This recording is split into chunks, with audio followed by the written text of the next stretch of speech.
Hola, ¿qué tal? Nuevamente bienvenidos a este canal de videos de YouTube del Cuerpo Académico de Cultura y Personalidad de la Facultad de Ciencias de la Conducta de esta nuestra Universidad Autónoma del Estado de México.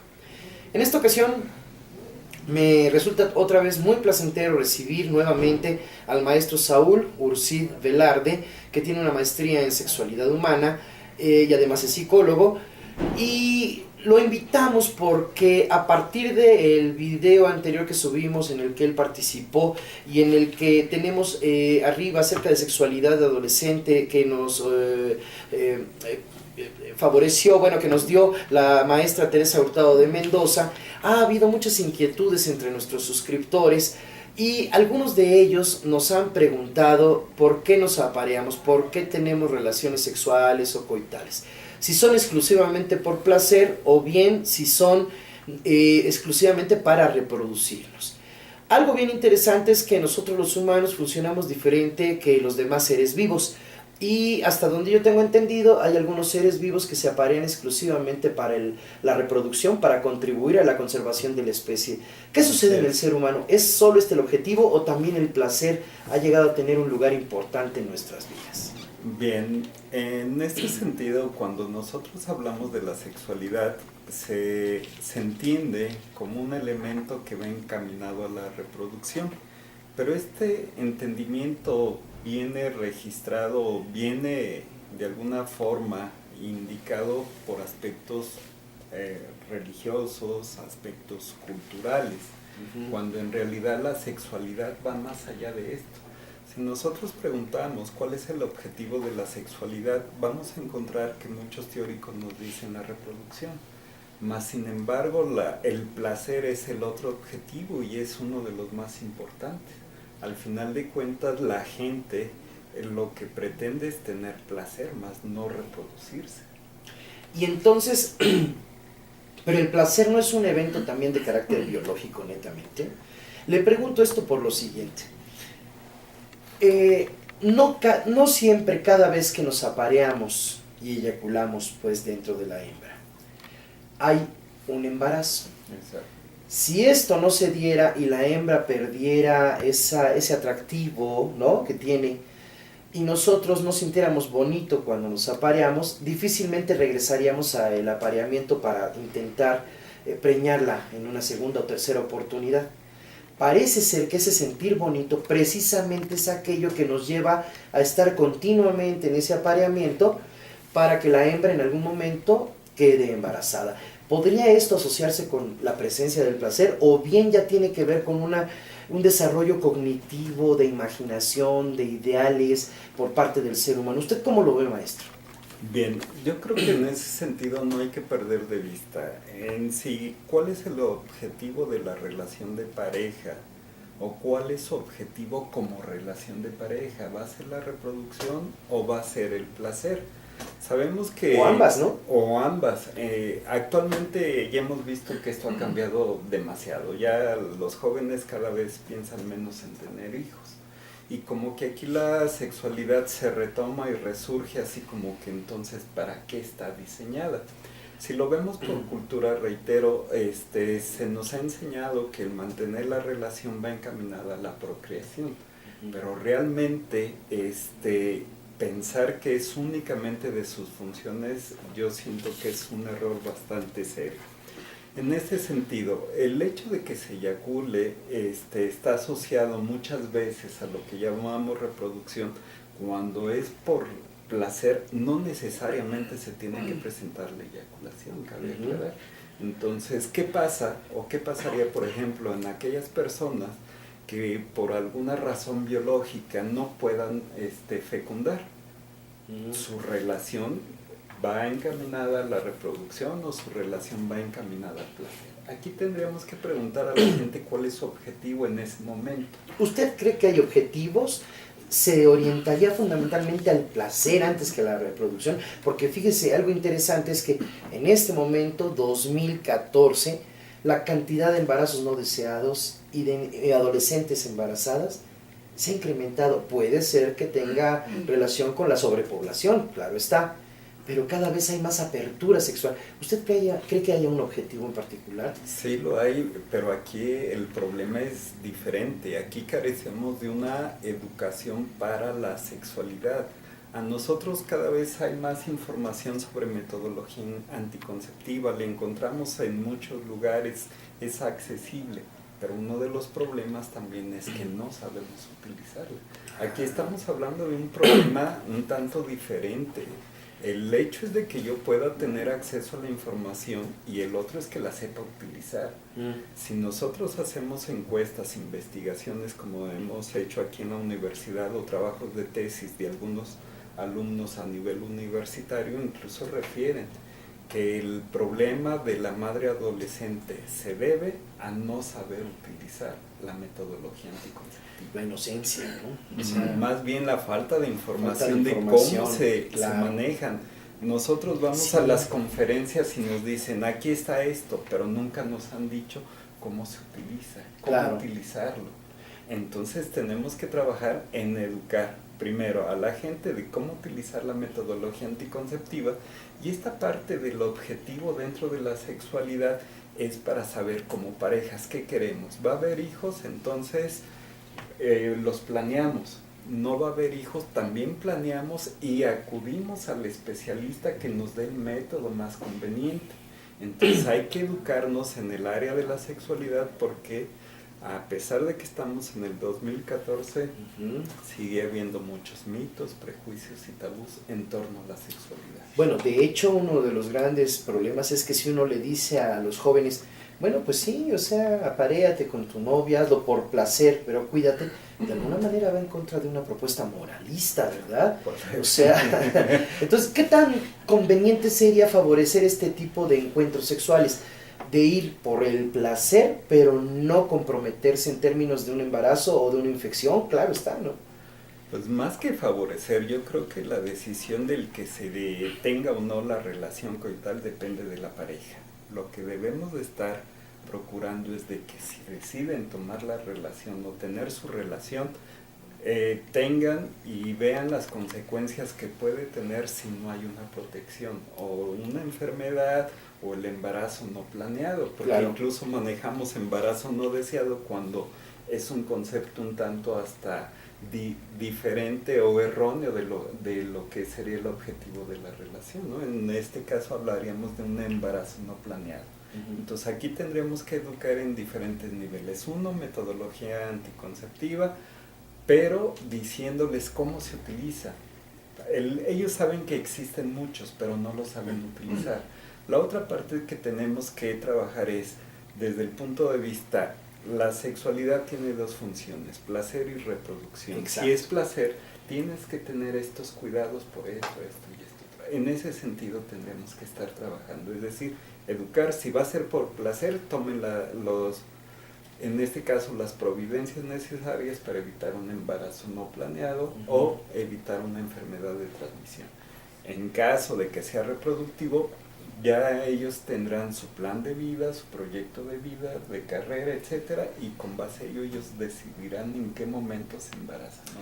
En pocas palabras nos está usted comentando que, pues qué bueno que sea el sexo por placer, pero de manera responsable. En este caso, Infórmate respecto del uso de la metodología anticonceptiva para que o no te infectes o no te embaraces, ¿no? O no se embaracen. Ahora está muy de moda hablar en plural de los embarazos. Pero oiga, esto del placer ¿no será uno de los puntos centrales que nos permitan explicar la presencia de la infidelidad entre las parejas? Híjoles, hablar de infidelidad es de lo más subjetivo que puede haber. Claro. Desde el sentido de que si la infidelidad es en el momento que se consuma o desde el punto de vista mental. Porque si nosotros vemos, por ejemplo, respuesta sexual humana, dentro de las primeras fases, como le establece Master y Johnson, por ejemplo, vendría la excitación. Dentro de la excitación juega un papel importante la parte fantasiosa. Y dentro de esa fantasía se puede estar fantaseando con alguna otra pareja que no necesariamente la pareja con la que se esté en ese momento. Entonces, si hablamos de infidelidad, ¿desde qué momento se va a considerar? ¿Desde que se consuma estar con otra pareja o desde el momento en que se está pensando en otra persona? Entonces sería muy complicado hablar en este sentido de infidelidad. Y si hacemos investigaciones más profundas, al menos se considera que todos alguna vez en nuestra vida hemos fantaseado con alguien más.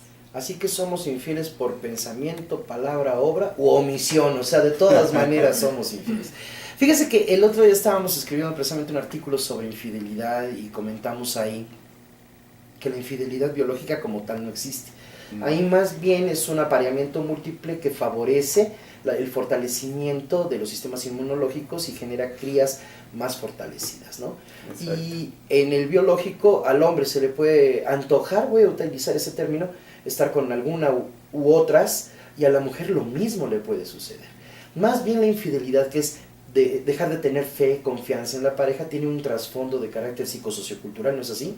En ese moralista, sentido, ¿no? Sí, tendríamos que hacer un lado. Si nosotros vamos a ver a la sexualidad como es, sin mitos, sin prejuicio y sin tabú, quedan de lado todos estos elementos o prejuicios, juicios previos a lo que sería la sexualidad. Y si nos vamos a lo que está pasando a nuestro alrededor, y encontramos hasta las poliparejas, aquellos que están enamorados de la mujer de dos hombres, tiene su pareja estable, pero además el esposo conoce a la otra pareja y conviven en armonía porque es parte de su dinámica de pareja. Entonces no podemos hablar en este sentido de qué es bueno o es malo. En este caso va de acuerdo al factor cultural que se tenga y cómo lo quieran manejar. Sí, de hecho, fíjese que en días pasados, revisando un video de la tribu Zoé, que se ubica en el Amazonas, ahí sí se permite, es una sexualidad totalmente natural, o sea, natural, y se permite que la mujer pueda tener hasta 4 hombres con los que se aparea, y el hombre puede tener tantas, bueno, ahí le llaman esposas por los términos que utilizamos, tantas mujeres para aparearse como también ellas decidan hacerlo con este macho, ¿no? Pero en una sociedad como la nuestra, ¿no? ¿Qué tan riesgoso sería llegar a una sexualidad natural abierta? Porque la vivimos de manera velada, ¿no es cierto? En ese sentido. Sí, mucha gente que es infiel, que se aparea con múltiples parejas, lo calla, o sea, por las consecuencias que esto puede tener. ¿Qué tan riesgoso sería practicar una sexualidad netamente natural, así biológica? Pues sí habría fortalecimiento de las crías, pero habríamos con muchos conflictos, ¿no? En primer lugar, se tendría que trabajar desde el punto de vista cultural. ¿Qué tanto yo me permito entrar en esta dinámica? ¿Qué tanto me lo permite mi cultura? Sabemos que se hace de manera velada, mas sin embargo hacerlo abierto yo creo que culturalmente todavía nos falta trabajar. Muchos aspectos personales, mitos, prejuicios para poder ir viendo más hacia allá o ver más allá de lo que estoy yo aceptando en mi relación de pareja, ¿no? Entonces tendríamos que trabajar muchos factores culturales. Ahora esto que antes se veía velado ya se ve mucho más común en la gente más joven. Veamos tipos de baile, el famoso perreo, que ya no es otra cosa más que manifestación de posturas, en este caso coitales, que se manejan como baile. Entonces, ¿qué sí estamos dispuestos a permitir y qué no estamos dispuestos a permitir, pero como cultura? En términos de cultura, y usted como especialista, ¿por dónde empezaría una modificación para que la sexualidad fuera mucho menos tabú y fuera algo más real y bien aceptado? La cultura empieza en nosotros mismos y empezar a educar a las nuevas generaciones. Desde ahí tendríamos que empezar a trabajar. Yo con mi propia sexualidad, qué me permito, qué no me permito, para de ahí pasarla a las nuevas generaciones. Entonces la sexualidad se maneja desde la infancia. No hay vuelta. ¿Iríamos en contra de algunos prejuicios? Híjoles, vamos en contra de muchas cosas, religión, hasta incluso aspectos legales, y lo podemos ver incluso en los documentos que expiden sobre la preservación de la especie, ¿no? Entonces, tenemos que trabajar en lo personal, después a nivel familiar y ir permeando esto hacia lo demás. Maestro, ¿seguiremos entonces promoviendo una sexualidad orientada hacia el placer o bien como algunos han propuesto para controlar la sexualidad de adolescentes, que bueno, sí la pueden tener, pero hasta que se casen y vayan a tener hijos? ¿Qué es lo que más nos conviene? ¿Dejarlos libres y que experimenten la sexualidad responsablemente o definitivamente tratar de detenerlos para que lleguen a la sexualidad, bueno, a ejercer su sexualidad ya en un coito hasta cuando se casen y ya vayan a planear una familia? Bien, es complicado, pero yo creo que yo apuesto a educar a la gente. La sexualidad no se puede reprimir, al contrario, existe, la sentimos, tiene hasta efectos benéficos, pero sí tendríamos que hablar de responsabilidad. Y la responsabilidad diría en no embarazar cuando no se tenga planeado y no infectarme por no proteger. Yo creo que es una recomendación muy interesante que se casa precisamente con la propuesta de, pues el cuerpo para eso te lo dio la naturaleza o Dios o en quien tú creas. Úsalo, pero hazlo de manera responsable, ¿no? Infórmate y nosotros como profesores, pues educar, transmitir esta serie de propuestas para evitar infecciones y embarazos no deseados, ¿no? Yo creo que esa sería la moraleja. El placer existe y es algo que se repite continuamente porque en nuestros ancestros lo que se buscaba era el embarazo de las hembras y como no siempre quedaban embarazadas a la primera, pues qué bueno que se sentía bonito porque así tenían ganas de regresar con esa hembra. Pero lo que nos dice el maestro, entonces hay que educar para tener una sexualidad responsable. Yo creo que esto es algo muy importante que debemos compartir con todos nuestros jóvenes, los padres de familia, a fin de que vivamos en una sociedad más libre, que sea capaz de ser y dejar ser a los demás, que acepte a la gente con lo que es y que no estemos reprimiendo continuamente estas necesidades biológicas que definitivamente no podemos detener. Maestro, como en la otra ocasión también le pedimos que nos regalara su correo porque no queremos triangular la información y que la gente entre directamente en contacto con usted. ¿Nos puede volver a regalar su correo, por favor? Cómo no, doctor, muchas gracias. El correo de un servidor, saulurcip@yahoo.com.mx. Pues aquí está otro de los temas de verdad tan interesantes y que en ocasiones manejamos como tabú, pero que rechazamos porque no nos aceptamos con lo que somos biológicamente hablando. De hecho, en la teoría de la paso que yo comento que hay 3 elementos biológicos que nos llevan a conformar la personalidad: el sexo de nacimiento, la etapa de vida en la que te encuentras, bueno, por supuesto tu genética, y la simetría corporal. Exacto. Si tú crees que por ser hombre no vas a ser aceptado, prueba y verás que sí. Si tú crees que en la etapa de vida en que te encuentras es difícil, no la puedes controlar y que biológicamente te sientes afectado, prueba a ser responsable de ti y hacerlo responsablemente y verás que sí. Y si tu simetría te hace pensar que no eres tan atractivo para muchas personas, salte, date una vuelta por algún lugar y verás que sí vas a ser atractivo y eso te va a dar una mayor satisfacción contigo mismo, porque el punto no es nada más conocerte, sino aceptarte con lo que eres. Y eso sí es algo que debemos tener en cuenta. Maestro, muchísimas gracias. Quedamos en contacto para la próxima. No dejen de mandar las peticiones de temas que les interesan, las preguntas. Y pues la Universidad Autónoma del Estado de México, la Facultad de Ciencias de la Conducta y en particular nuestros cuerpos académicos, estamos prestos para informar, para compartir y para ayudar a la población en general. Muchísimas gracias. En la próxima nos encontramos. Muchas gracias.